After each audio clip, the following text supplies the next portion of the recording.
America ప్రజలు వీధుల్లోకి వచ్చి ఈ యుద్ధం పేరుతో చేస్తున్నటువంటి ఈ వ్యవహారాల మీద నిరసన తెలియజేస్తూ, అంటే అమెరికాని సూపర్ పవర్గా ప్రూవ్ చేయటం అనేది ఒక బాధ్యతగా తీసుకున్నాను నేను అని చెబుతూ ఆయన ప్రపంచంలో ఉన్నటువంటి సహజ వనరులు అన్నిటి మీద అమెరికా గుత్తాధిపత్యాన్ని సాధించటం ద్వారా, ఒక మొనోపాలీ క్రియేట్ చేసుకోవటం ద్వారా సంపద జనరేట్ చేసుకోవాలనేది ఒక ప్రోగ్రాం ఉంది ఆయనకి. ఇప్పుడు ఆ యుద్ధం తాలూకా ప్రభావం వలన ప్రపంచవ్యాప్తంగా అమెరికా ఇమేజ్ అనేది చాలా వరకు డ్యామేజ్ అవుతోంది. అంటే ప్రతి దేశానికి ఈ యుద్ధం తాలూకా ప్రభావం అంతో ఇంతో తగులుతోంది. అమెరికా ఓవర్ యాక్షన్ వలన కదా ఇది జరుగుతోందని ప్రజలు ఓపెన్గా మాట్లాడుకుంటున్నారు. ఇది అమెరికన్ ఇమేజ్కి డ్యామేజ్గా మారింది. ట్రంప్ అమెరికన్ ఇమేజ్ని నిలబెడతానని చెప్పాడు ఆయన. ఆ మారుతున్నటువంటి క్రమంలో వాళ్ళు కూడా రోడ్ల మీదకి వచ్చారు బహిరంగంగా. వచ్చి ప్రభుత్వానికి వ్యతిరేకంగా నినాదాలు చేయటం ప్రపంచవ్యాప్తంగా జరిగింది. ఇది అంటే కార్పొరేట్ల ప్రయోజనాల కోసం ఆ దేశపు సామాన్యుల జీవితాలని పణంగా పెడుతున్నాడు ట్రంప్ అనేటువంటి ఒక అసహనం ప్రజల్లో ప్రబలటం వలన వాళ్ళందరూ వీధుల్లోకి వచ్చారు. నమస్తే, వెల్కమ్ టు అవర్ ఛానల్. నేను మీ సంతోష్. అమెరికాకు మళ్ళీ నో కింగ్స్. ట్రంప్కు నిరసన సెగ. అమెరికా అధ్యక్షుడు డొనాల్డ్ ట్రంప్కు ఈసారి నిరసన సెగ గట్టిగానే తాకిందనుకోవచ్చు. ట్రంప్ పరిపాలించే పాలన తప్పుబడుతూ అక్కడ ప్రజలు నో కింగ్స్ నిరసన సెగని చేపట్టారు. ఈ విషయం పైన మాట్లాడడానికి మన ముందున్నారు భరద్వాజ్ గారు. నమస్తే సార్. నమస్తే సార్. ట్రంప్కు నిరసన సెగ అనేది గట్టిగానే తాకిందనుకోవచ్చు. లైక్ అతను పరిపాలించే పాలన కరెక్ట్గా లేదని నో కింగ్స్ అని చెప్పేసి ప్రజలు అక్కడ చేపడుతున్నారంట సార్. అసలు దేనికి సార్ ఇది నో కింగ్స్ అనేది కాన్సెప్ట్ ఏంటంటే, అమెరికా అనేది ప్రజాస్వామ్య దేశము అని చెప్పుకుంటోంది. ప్రజాస్వామ్య దేశంగా చెప్పుకుంటోంది. అతిపెద్ద ప్రజాస్వామ్యంగా భారతదేశానికి ఒక ఖ్యాతి ఉంది. ఈ ప్రజాస్వామ్య దేశాలుగా చెప్పుకోబడుతున్నటువంటి ఈ రెండు దేశాల్లోనూ పరిస్థితి ప్రజాస్వామికంగా లేదు అనేది అందరికీ తెలిసిన విషయం.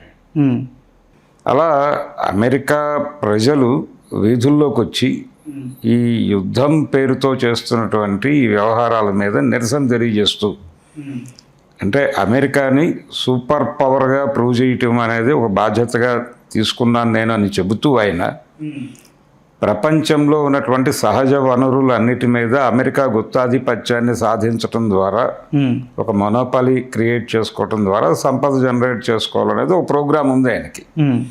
ఆ ప్రోగ్రాంలో భాగంగా చాలా దేశాల ఆంతరంగిక వ్యవహారాల్లోకి జొరబడిపోయి మరీ ఇబ్బందులకి గురి చేస్తున్నటువంటి సందర్భం మనం ఈ మధ్యకాలంలో వెనిజులాలో చూసాం.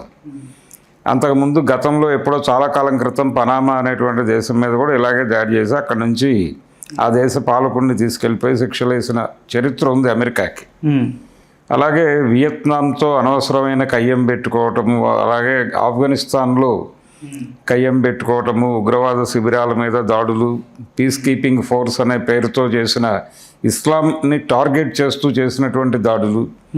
అంటే ఈ దాడుల ప్రతీకారంగానే ట్విన్ టవర్స్ని పేల్చటం, ఇలా రకరకాలుగా ఇవన్నీ లింక్ అయి ఉన్నాయి. మళ్ళీ దానికి ప్రతీకారంగా బిన్ లాడెన్ని చంపటం, అలాగే ఇరాక్ మీద దాడి చేయటం, గల్ఫ్ వార్, అది కూడా ఆయిల్ అంటే చమురు నిక్షేపాల మీద తమ ఆధిపత్యాన్ని నిలబెట్టుకోవడం కోసం జరిపినటువంటి యుద్ధమే. ఓకే. అందులో భాగంగానే అభూత కల్పనలు క్రియేట్ చేసి, అంటే సద్దాం హుస్సేన్ దగ్గర జీవరసాయన ఆయుధాలు ఉన్నాయని చెప్పి వాటి ద్వారా ఆయన ప్రపంచాన్ని నాశనం చేస్తాడని చెప్పి ఆయన మీద దాడి చేసి ఆయన చంపేసి అవేవీ లేవని చెప్పారు. అలాగే యురేనియం నిల్వలు విపరీతంగా ఉన్నాయి ఇరాన్లో అని చెప్పేసి ఖొమైనీ మీద రకరకాల ఆరోపణలు చేసి అంతిమంగా ఆయన్ని చంపారు. ఇప్పుడు ఆ యుద్ధం తాలూకా ప్రభావం వలన ప్రపంచవ్యాప్తంగా అమెరికా ఇమేజ్ అనేది చాలా వరకు డ్యామేజ్ అవుతోంది అనేది ఒక వాస్తవం. ఎందుకు డ్యామేజ్ అవుతుందంటే ప్రతి దేశంలోనూ దీని తాలూకా సెగ అంతో ఇంతో తగులుతోంది. తగలటం అంటే భారతదేశంలోనే ఉదాహరణకి ప్రతి గ్రామంలోనూ ప్రతి ఊళ్ళోనూ గ్యాస్ దొరకనటువంటి పరిస్థితి, ఆయిల్ దొరకనటువంటి పరిస్థితి, పెట్రోల్ బంకుల దగ్గర బారులు తీరినటువంటి వాహనాలను చూస్తున్నాం మనం రోజువారీ. అంటే ప్రతి దేశానికి ఈ యుద్ధం తాలూకా ప్రభావం అంతో ఇంతో తగులుతోంది. అమెరికా ఓవర్ యాక్షన్ వలన కదా ఇది జరుగుతోందని ప్రజలు ఓపెన్గా మాట్లాడుకుంటున్నారు. ఇది అమెరికన్ ఇమేజ్కి డ్యామేజ్గా మారింది. అండ్ అక్కడ ప్రజలందరూ ట్రంప్ విధానాలు కరెక్ట్గా లేవు. అవునండి, అదే కదా గొడవ. ట్రంప్ అమెరికన్ ఇమేజ్ని నిలబెడతానని చెప్పాడు ఆయన. అవును. సరే, ఇమేజ్ని నిలబెట్టడం మాత్రమే కాదు, దాని వెనకాల హిడెన్ ఎజెండా ప్రపంచ సహజ వనరుల మీద గుత్తాధిపత్యం చలాయించటం, తమ కంట్రోల్లోకి తీసుకోవటం అనేది కూడా కార్పొరేట్ల ప్రయోజనాల మేరకు నడుస్తున్నటువంటి వ్యవహారమే. కానీ ప్రజలకి ఇబ్బందికరంగా మారుతోంది ఇది. ఆ మారుతున్నటువంటి క్రమంలో వాళ్ళు కూడా రోడ్ల మీదకి వచ్చారు బహిరంగంగా.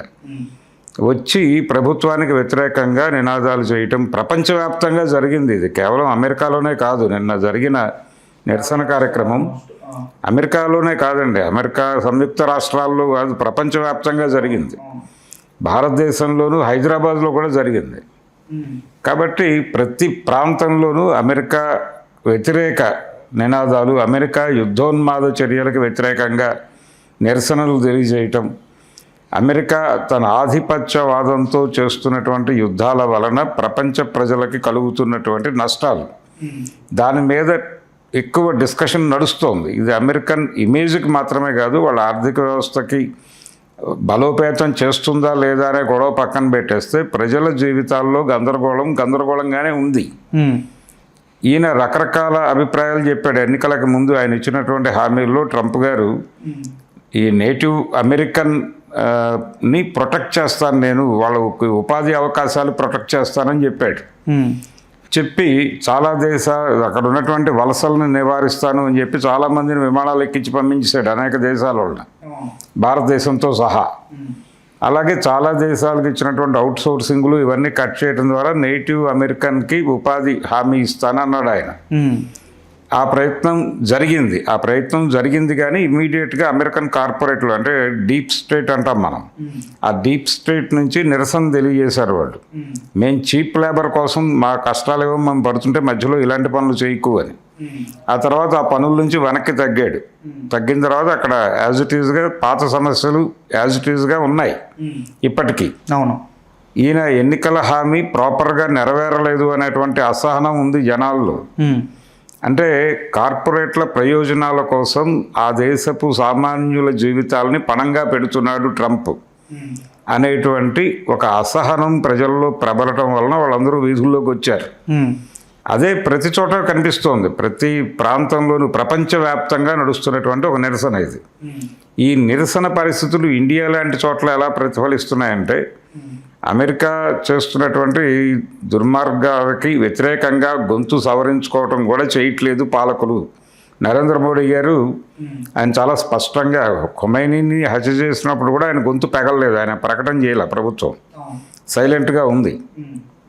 అంటే అమెరికా అనుకూల విధానాలు తీసుకున్నాడు, ఇజ్రాయెల్ అనుకూల విధానాలు తీసుకుని పాలస్తీనా ఇరాన్ల మీద అమెరికా ఇజ్రాయెల్ కలిసి చేస్తున్నటువంటి దాడులకి వత్తాసుగా నిలబడ్డాడు ఈయన నరేంద్ర మోడీ గారు. నిలబడటంతో ఇప్పుడు అమెరికాని యుద్ధం నుంచి వెనక్కి పంపించడానికి ప్రయత్నం చేయకుండా ఆ యుద్ధంలో పేలాలు వేయించుకునే పరిస్థితికి వెళ్తున్నాడు ఈయన అనే ఉద్దేశంతో భారతదేశంలో కూడా నిరసన జ్వాలలు మొదలైనాయి. ఎందుకంటే యుద్ధం తాలూకా ఎఫెక్ట్ తెలుస్తోంది వీళ్ళకి.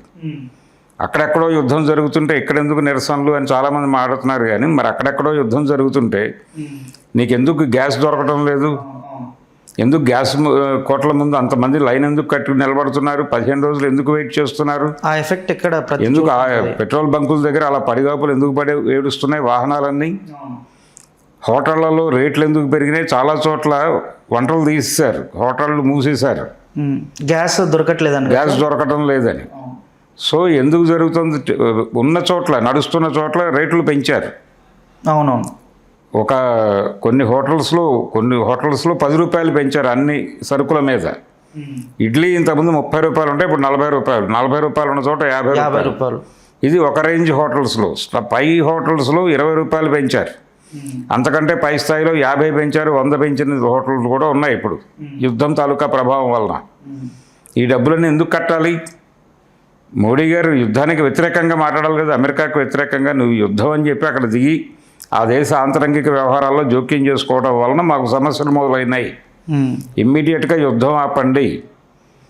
అలాగే ఆ జలసంధి నుంచి ఏదైనా ట్రాన్స్పోర్టేషన్ జరగడానికి అవకాశం కల్పించండి అని చెప్పి డిమాండ్ చేయాల్సిన పెద్ద మనిషి నోరు విప్పకుండా అమెరికా ఏమనుకుంటుందో అని చెప్పి ఇక్కడే వీళ్ళలో వీళ్ళు గుసగుసలాడుకుంటున్నారు తప్ప బహిరంగంగా మాట్లాడట్లేదు. ఈ పరిస్థితికి వ్యతిరేకంగా ఇక్కడ జనాలు తిరుగుబాట్లు చేసేదాకా వెళ్తోంది ఓకే సీన్. ఇక్కడే పరిస్థితి అలా ఉంటే అక్కడ ఇంకెంత ఉధృతంగా ఉండాలి అమెరికాలో. అందుకని అమెరికా ప్రజలు నిన్న వీధుల్లోకి లెక్కక మించి వచ్చారు. అవును, 32,000 మంది పైచిలకు. మొత్తం ప్రపంచవ్యాప్తంగా కోట్లాది మంది తాము నివసిస్తున్నటువంటి దేశాలలో రోడ్ల మీదకి వచ్చి యాంటీ అమెరికన్ స్లోగన్స్తో హోరెత్తించారు. కాబట్టి ఇది నేపథ్యం. చాలా ప్రాంతాలలో యుద్ధాన్ని అంతర్యుద్ధంగా మార్చండి అంటున్నారు. యుద్ధాన్ని అంతర్యుద్ధంగా మార్చడం అంటే అమెరికాకి వంత పాడుతున్నటువంటి పాలకులు ఉన్నటువంటి నరేంద్ర మోడీ లాంటి వాళ్ళు ఉన్న పరిపాలనలో ఈ కష్టాల గురించి ఎట్లాగూ వాళ్ళు మాట్లాడరు. కాబట్టి వీళ్ళని తొలగించి మన జీవితాలని మెరుగు చేసుకునేటువంటి నాయకత్వాన్ని మనమే తెచ్చుకుందాం అని ఆ యుద్ధాన్ని ఇక్కడ అంతర్యుద్ధంగా మార్చడం కోసం ప్రయత్నాలు చేస్తున్నారు జనాలు. అది నరేంద్ర మోడీకి అర్థం కావట్లేదు. ఓకే, అందులో భాగమే నిన్న భారతదేశంలో ప్రతి నగరంలోనూ నిరసన జ్వాలలు రోడ్ల మీదకి వచ్చారు జనాలు వేల సంఖ్యలో బయటకు వచ్చి ఇక్కడ కూడా ప్రదర్శనలు జరిగాయి. సో ఇలా అమెరికా అనేది ప్రపంచవ్యాప్తంగా ప్రపంచ పోలీసుగా దాన్ని నిలబెట్టాలనుకున్నాడు ఆయన. ఓకే, కానీ ప్రపంచ విలన్గా మారింది. ఇప్పుడు ప్రపంచ విలన్గా మారినటువంటి ఈ పరిస్థితుల నుంచి అమెరికా తన ఇమేజ్ని ఎలా రీబిల్డ్ చేసుకుంటుంది అనేది చూడాలి. ఒక గొడవ. రెండోది, ఆయన ఎన్నికల హామీల్లో భాగంగానే చేస్తున్నాను ఇదంతా అని మాట్లాడుతున్నాడు, కానీ జనాలు అలా అనుకోవడం లేదు. ఓకే, నీ ఎన్నికల హామీల్లో అది నెరవేరలేదు, ఇది కూడా నెరవేరుతుందని మేము అనుకోవడం లేదు అని చెప్తున్నారు.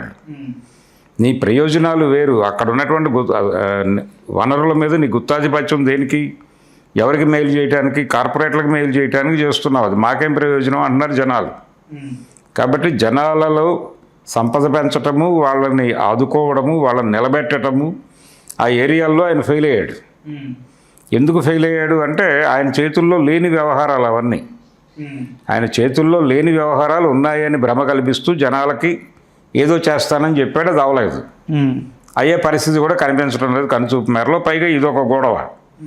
ఈ యుద్ధ వాతావరణము, ఖర్చు, ఇదంతా జనం మీదే పడుతుంది రేపు అనేటువంటి కోపం. ఉపాధి అవకాశాలు దెబ్బతిన్నాయి. చాలా ప్రాంతాల్లో దరిద్రం ఉంది. ఏంటో ఎలా జీవించాలో తెలియనటువంటి పరిస్థితుల్లోకి అమెరికాని తీసుకెళ్తున్నారు అనే కోపం ఉంది జనాల్లో. అదంతా కలిసి నిన్న మనకి అక్కడ రోడ్డు మీదకి వచ్చి కనిపించారు. ఇది కండిషన్. అందుకని నో కింగ్స్ అన్నా వాళ్ళు ఇంకోటి అన్నా అంటే నువ్వేదో రాచరికం అనుకోకు. ఇక్కడ ప్రజాస్వామ్యం ఉంది. ప్రజల ప్రమేయంతో, ప్రజల ఓట్లతో బతుకుతున్నటువంటి ప్రభుత్వం అనేది. కాబట్టి ప్రజలకి జవాబుదారీతనంతో వ్యవహరించు, కింగ్లా వ్యవహరించుకో. నువ్వే ఏకఛత్రాధిపత్యం, ఏక నిర్ణయాలు ఇలా వద్దు. నీకు అధికారం ఇచ్చింది మేము, కాబట్టి మాకు తెలియకుండా నువ్వేం చేయడానికి అవకాశం లేదని చెప్పడం కోసం నో కింగ్స్ అని నినాదం ఇచ్చారు. ఎవరు రాజులు కాదు ఇక్కడ, అందరూ ప్రజలే నీతో సహా. అది గుర్తుంచుకుని బిహేవ్ చేయి, నీ ఇష్టం వచ్చినట్టు బిహేవ్ చేయకు రాజులాగా అని చెప్పారు. అంతే. అంటే నో కింగ్స్కి అర్థం ఇది. అది. హలో, తెలుగు రాజ్యం ఛానల్ చూస్తున్నారా? సామాజిక, రాజకీయ, జీవన చిత్రణే తెలుగు రాజ్యం. అతిశయోక్తులు, అసత్యాలు ఉండవు. రాజకీయ కోణం కాదు, ప్రజా కోణమే కొలబద్ద. తెలుగు రాజ్యం వీక్షణ మీ ఉత్తమ అభిరుచికి నిదర్శనం.